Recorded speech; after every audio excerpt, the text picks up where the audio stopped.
हाँ तो मेरे प्यारे दोस्तों, MS कोचिंग सेंटर में आप लोगों का स्वागत है। मैं वीरेश सर, डिमनी बाजार, तमकुहीराज, कुशीनगर, उत्तर प्रदेश से। आज हम लोग अपना अगला लेक्चर में कक्षा 12 का प्रकाशिकी चैप्टर का व्यतिकरण से लिया गया एक टॉपिक को जो है हम कवर करेंगे, और वह हमारा जो हेडिंग है वह है फ्रिंज की चौड़ाई। आज हम लोग फ्रिंज की चौड़ाई निकालेंगे, देखें कैसे फ्रिंज की चौड़ाई निकलती है। परीक्षा की दृष्टि से इम्पोर्टेंट ही डेरिवेशन है। आप लोग के कमेंट पर मैंने आज इस लेक्चर में फ्रिंज की चौड़ाई निकालने के ही जो है सीखेंगे। तो आइए देखते हैं। सबसे पहले अगर इसका फिगर की बात करें तो यहाँ ध्यान दीजिएगा, यह एक प्रकाश स्रोत है। यह एक प्रकाश स्रोत है और प्रकाश स्रोत से कुछ दूरी पर एक पर्दा यम लगा हुआ है। ये पर्दा यम है, जो प्रकाश स्रोत से कुछ दूरी पर एक पर्दा यम लगा हुआ है, जिसमें दो आपका जो है S1 और S2 दो जो है आपका जो है छिद्र किया गया है। चूंकि हमको जो है कला संबंध स्रोत पथांतर बराबर यानी स्रोत से बराबर दूरी पर इस पर्दे में दो छिद्र सूक्ष्म छिद्र किया गया है। अब यहाँ से अगर देखा जाए तो यहाँ से जो प्रकाश चलेगा, यहाँ जो है दोनों छिद्रों से द्वितीय, यह जो है दोनों छिद्र से प्रकाश पुनः जो है द्वितीय तरंगिकाओं का निर्माण करेगा। यहाँ से जो तरंगे निकलेगी वह जो है द्वितीय तरंगिकाएं होंगी, यहाँ से भी जो निकलेगी द्वितीय तरंगिकाएं निकलेगी। हाइगेंस के द्वितीय तरंगिकाओं का सिद्धांत हमने जो है पढ़े हैं आपका। तो ये दोनों स्रोत से यहाँ पर द्वितीय तरंगिकाएं निकलेगी, जो यहाँ से एक जो है इस पर्दे के बाद एक और पर्दा लगाया गया है, इससे D दूरी पर, पहले पर्दे से कैपिटल D दूरी पर एक और पर्दा लगाया गया है। और यह जो है इस पर्दे के एक बिंदु लिया गया P, जो केंद्रीय, यह आपका इसका केंद्रीय फ्रिंज होगा, क्योंकि इसका जो पर्दे का यह केंद्र होगा। यहाँ से अगर देखा जाए तो ऊपर X दूरी पर एक बिंदु P लिया गया है। अब यहाँ से जो तरंगे निकलेगी, यहाँ से जो तरंगे निकल रही है, ये तरंगे जो है P बिंदु पर पहुंचेगी। पुनः S2 से भी जो तरंगे निकल रही है वो भी एक बिंदु पर जो है आपका दीप्त फ्रिंज का निर्माण करती है। क्योंकि इसके ऊपर, केंद्र के ऊपर और नीचे दोनों तरफ जो है दीप्त और अदीप्त दोनों फ्रिंजे की निर्माण होगी। दीप्त फ्रिंज भी एक दीप्त अदीप्त ऐसे जो फ्रिंजे बनेंगी। क्योंकि हम इसके पहले जो है आपका पढ़ चुके हैं क्या कि जो क्या बोलते हैं, जब तरंगे चलती है, दो स्रोत से निकलने वाली तरंगे जब चलती है और चलने के बाद जहां पर उसके सुरंग और गर्त आपस में मिलते हैं, यानी समान कला मिलते हैं, तब तो जो है दीप्त का निर्माण होता है। विपरीत कला मिलते हैं तो अदीप्त फ्रिंज का निर्माण होता है। यहाँ जहाँ पर समान काले में मिलेंगे वहां पर तीव्रता ज्यादा होंगे, जहाँ पर विपरीत कला मिलेंगे वहां पर तीव्रता कम होंगी। तो वह समान कला में गर्त और गर्त या शीर्ष और शीर्ष मिलकर जो है आपका दीप्त का निर्माण करता है। जहाँ पर एक गर्त एक शीर्ष मिलता है, सुरंग मिलता है, वह जो है आपका जो है फिर जो है अदीप्त का निर्माण करता है। तो इस तरह अगर देखा जाए तो यहाँ से एक जो है तरंगे मिली है, पुनः यहाँ से दोनों P बिंदु पर जो मिली है, जहाँ पर एक दीप्त फ्रिंज का निर्माण की है। यहाँ पर अगर देखा जाए तो फिर जो है अगर यहाँ से जो किरणें निकल रही है, यहाँ कम दूरी तय करना पड़ रहा है, यहाँ पर ज्यादा दूरी, तो दोनों के बीच जो पथांतर अगर देखें, दोनों के बीच पथांतर, तो यहाँ से अगर जो है जितना ये लंबाई की है उतना लंबाई इस लंबाई में से काट लिया जाए, तो यहाँ से लंब हम डाल दिए परपेंडिकुलर, जो जितना लंबाई यहाँ से A के P की होगा वही लंबाई यहाँ S1 से P का होगा। तो यह जो है आपका जो है यहाँ पर लंब डाला गया है, जो कि पथांतर निकालेंगे। इसका पथांतर अगर देखा जाए तो S2A जो है वह जो है आपका पथांतर होगा दोनों में। यहाँ अगर देखा जाए तो ये दोनों समान लंबाई की हो गया। यहाँ लंब डालने का मतलब है ये दोनों समान लंबाई की हुआ, ये इसका पथांतर हो गया। ये हमारा फिगर है। और दोनों जो स्रोत है वह जो है दोनों के बीच की दूरी स्मॉल d है और पर्दे के बीच की दूरी कैपिटल D है। इसको अपनी भाषा में पहले आप लोग लिख लीजिएगा, माना वगैरह मानकर कि माना एक जो है प्रकाश स्रोत है जिससे आपका जिसके निकट या कुछ दूरी पर एक पर्दा यम लगा हुआ है, जिसमें दो बारीक छिद्र किया गया है जो द्वितीय सोर्स का काम करेंगे, द्वितीय प्रकाश स्रोत का काम करेंगे, जहां से निकलने वाले, जिससे D दूरी पर कैपिटल D दूरी पर एक और पर्दा दूसरा यम लगा हुआ है। इस पर्दे पर केंद्रीय फ्रिंज से ऊपर एक बिंदु P लिया गया है, जहां से आपका S1 से चलने वाली किरण और पुनः S2 से चलने वाली किरण मिलकर और दीप्त फ्रिंज का निर्माण करती है। और केंद्र से इस बिंदु की दूरी X है और दोनों जो है स्रोत है उनके बीच की दूरी स्मॉल d है। ये सब लिख लेंगे। आगे देखते हैं। आगे अगर देखा जाए तो ये S1 और S2 दोनों द्वितीय तरंगिकाओं का निर्माण करेगी। तो लिखेंगे S1 व S2 से निकलने वाली द्वितीय तरंगों का पथांतर। S1 तथा S2 से निकलने वाली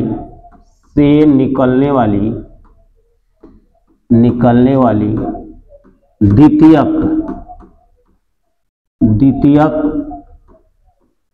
तरंगों का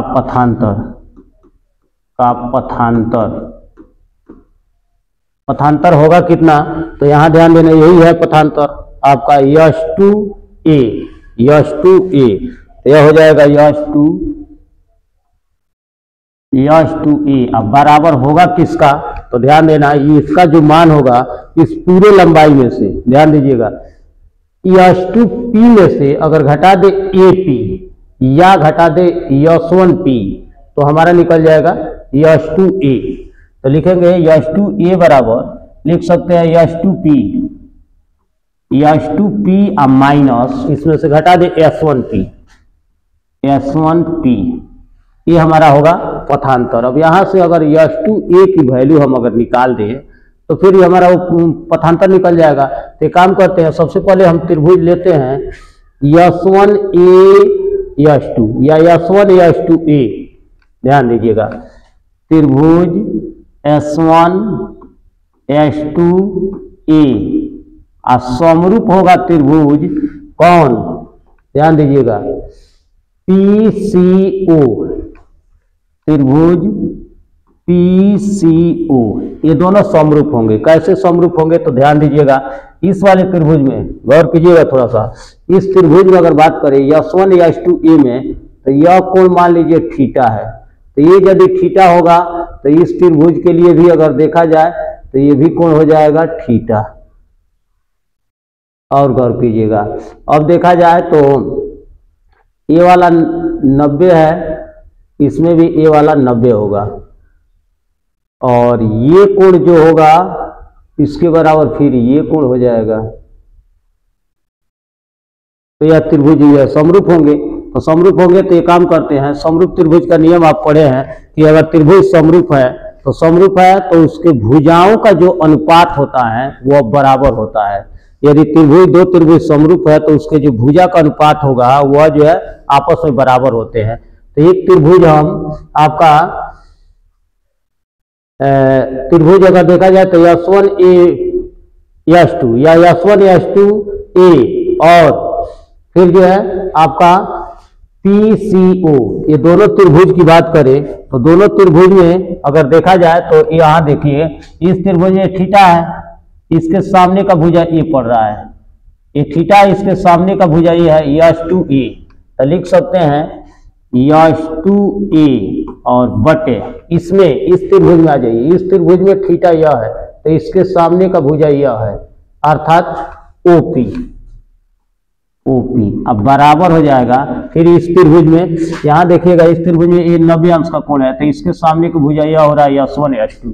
तो लिखेंगे S1 S2 अब बराबर, तो इस त्रिभुज में आए हम, इस त्रिभुज में, तो इस त्रिभुज में अगर देखा जाए तो ये 90 है तो इसके सामने कोण यह पड़ रहा है CP, यह हो जाएगा CP। कोई दिक्कत?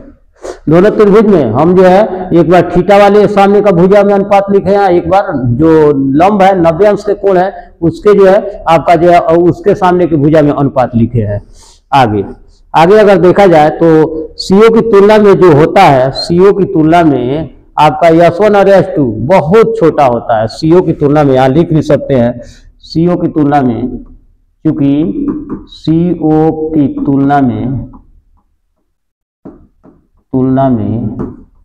S1 S2 बहुत छोटा होता है, बहुत छोटा होता है।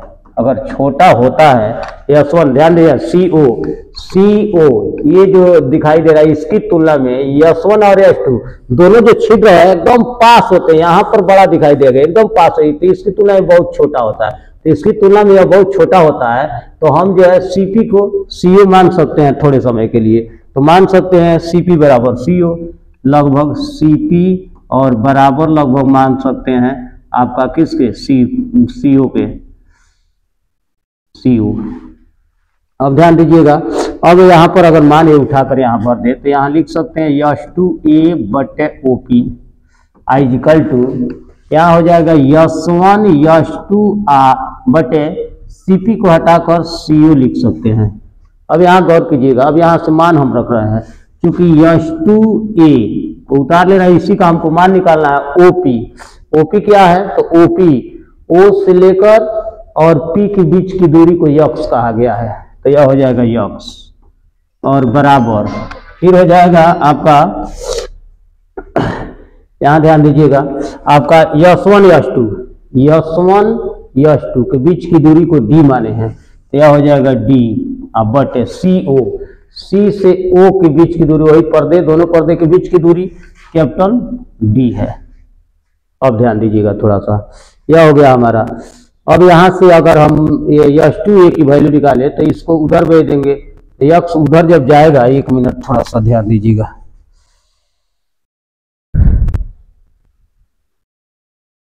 हाँ आइए, तो यहां से अगर देखा जाए तो यस2a का मान निकाले, यस2a तो यह हो जाएगा x into d by D, ये भाग में है उधर जाएगा गुणा में जाएगा, तो यक्स डी अपन डी हो जाएगा। ये निकला हमारा पथांतर, ये निकला है पथांतर, निकले दोनों जो स्रोत है, इन स्रोत से निकलने वाली जो द्वितीय तरंगिकाएं हैं उसका पथांतर हमारा निकला यस2a का मान यक्स डी अपन डी, कोई दिक्कत। अब एक बार इसकी तुलना हम कर देंगे दीप्त फ्रिंज से और एक बार अदीप्त फ्रिंज से, और फिर जो है दीप्त फ्रिंज और दीप्त फ्रिंज दोनों में एक एक जो है आपका निकाल कर और फिर जो है हम जो है घटा देंगे, फ्रिंज की चौड़ाई निकल जाए। तो आइए देखते हैं, पहले तो ये पथांतर निकल गया।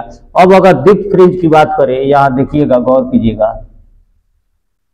यहाँ देखिए, अब हम निकालें आपका दीप्त फ्रिंज के लिए, दीप्त फ्रिंज के पथांतर निकालें, दीप्त फ्रिंज, दीप्त फ्रिंज के लिए पथांतर, के लिए पथांतर की बात करें तो यह होता है दीप्त फ्रिंज के लिए पथांतर, दीप्त फ्रिंज के लिए यम लैम्डा आपका पढ़ाया गया है, यम लैम्डा होता है, यम लैम्डा, जहां यम बराबर होता है 0 1 2 3 डैश, ये सब होता है आपका दीप्त फ्रिंज के लिए। तो अब अगर जो है दीप्त फ्रिंज के लिए हमारा पथांतर होता है यम लैम्डा, इससे तुलना कर दे तो यह हो जाएगा x into d by d i equal to m lambda. यहां से अगर देखा जाए तो यमी फ्रिंज की बात करें, यमी फ्रिंज की बात करें, मानकर चलिए यहां से कोई तो फ्रिंज बनेगा, 1 2 3 4 5 6 इस तरह अनेकों फ्रिंज बनेगा, तो अनेकों दीप्त बनेगा, अनेकों अदीप्त बनेगा। तो यमी की बात करें, यमी फ्रिंज की, यदि यमी फ्रिंज की बात करें, यमी दीप्त फ्रिंज, दीप्त फ्रिंज, यमी दीप्त फ्रिंज की बात करें तो यक्ष्यम इज इक्वल टू यमी दीप्त फ्रिंज की दूरी, यहां से यमी दीप्त फ्रिंज की दूरी कितना होगा तो यक्ष्यम बराबर, ये उधर चला जाएगा, भाग में है उधर गुणा हो जाएगा, ये भाग में हो जाएगा, यानी यम और डी लैम्डा अपान डी हो जाएगा यमी दीप्त फ्रिंज के लिए। यमी दीप्त फ्रिंज के लिए हो गया यक्ष्यम इज इक्वल टू यम डी लैम्डा अपान डी, यमी के लिए हो गया। अब अगर हम निकालें, मान कर चलिए दीप्त, और इसे एक बढ़ा कर निकाले, इसे एक बढ़ा कर निकाले, मानकर चलिए यमी दीप्त फ्रिंज इतना आ गया। अब यमी प्लस 1 दीप्त फ्रिंज निकालें, यदि पुनः अगर देखा जाए तो यमी यम प्लस 1 वी दीप्त फ्रिंज, दीप्त फ्रिंज की दूरी लिख सकते हैं, यमी यम प्लस 1 दीप्त फ्रिंज की दूरी अगर निकाले तो यह हो जाएगा यक्स, यम के जगह पर हो जाएगा यम प्लस 1, यहां पर ध्यान दीजिएगा, आई इक्वल टू, यहाँ यम है तो अब हो जाएगा यम प्लस 1 आई इंटू डी लैम्डा अपान डी, ये हो जाएगा आपका यम प्लस 1 वी। चूंकि यहाँ गौर कीजिएगा बालक, यहाँ पर यम मान कर चलिए यहाँ यम वी है, तो इसके ऊपर यम प्लस 1, इसके ऊपर यम प्लस 2, ऐसे भी हो सकता है। तो अगर जो है यह एक बार यम वी निकाले, एक यम प्लस 1, अगर हम इसकी चौड़ाई निकालना है, फ्रिंज की चौड़ाई निकालना है, तो फ्रिंज की चौड़ाई निकालना है तो ध्यान दीजिएगा, यहाँ पर आपका फ्रिंज का जो मान लीजिए कि यहाँ बना दीप्त अदीप्त दीप्त अदीप्त, तो हम जो है अगर इसकी चौड़ाई निकालना है तो इसमें से तो घटाएंगे, एक दीप्त और एक अदीप्त बनेगा, तो ऊपर वाले में से नीचे वाले घटाएंगे तभी जाकर एक फ्रिंज की चौड़ाई निकलेगा। तो हम अगर ध्यान दीजिएगा यहाँ पर यहाँ गौर कीजिएगा। तो हम जो अगर फ्रिंज की चौड़ाई यहाँ से निकालें, फ्रिंज की चौड़ाई, तो इसमें से इसको घटा देंगे तो फ्रिंज की चौड़ाई निकल जाएगा। तो लिखेंगे दीप्त फ्रिंज की चौड़ाई, दीप्त फ्रिंज की चौड़ाई W से लिखते हैं, और W बराबर हो जाएगा, अब ये जो है इसमें से इसको हम घटा देंगे, यानी यक्स यम प्लस 1, क्योंकि इसमें से इसको घटा दे, यक्स यम प्लस 1 में से घटा देंगे यक्स यम। मान अगर भर दे यहाँ पर, तो इसका मान है आपका यम प्लस 1 और डी लेमडा अपान डी, माइनस इसका मान, फिर यम डी लेमडा अपान डी। क्या हो गया, दिखाई दे रहा है वहां पे।